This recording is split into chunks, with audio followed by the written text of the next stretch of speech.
On the other hand, what is machine learning? You have first a big bubble called artificial intelligence, where we try to have some techniques to mimic and to solve tasks like a human being will do.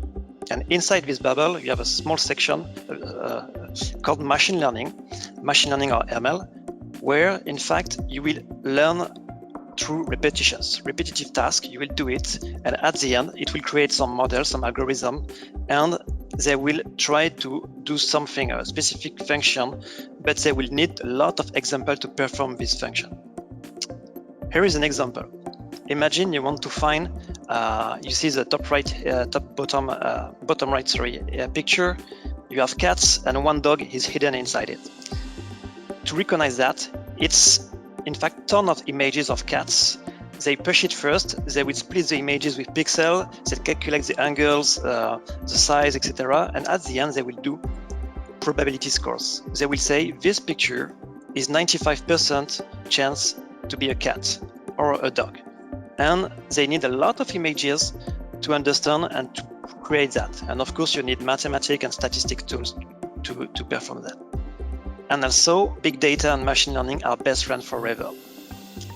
They will work together because big data, you deal with massive amounts of heterogeneous data, but it's, let's say, dumb.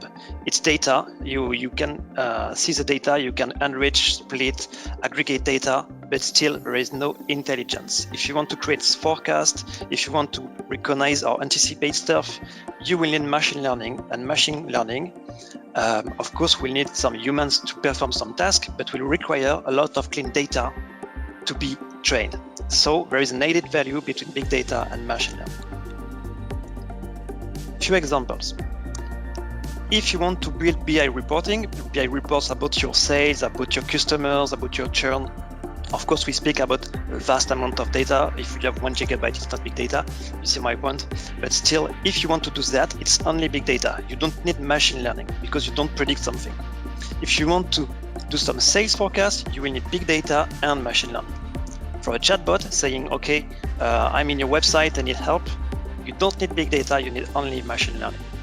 If you want to analyze sentiment in a text, for example, customer review, is it positive or negative? It's only machine learning. If you want to recognize object in picture, this is only machine learning. And if you want to perform data-driven marketing, such as Publicis Group, it will use both big data and machine learning.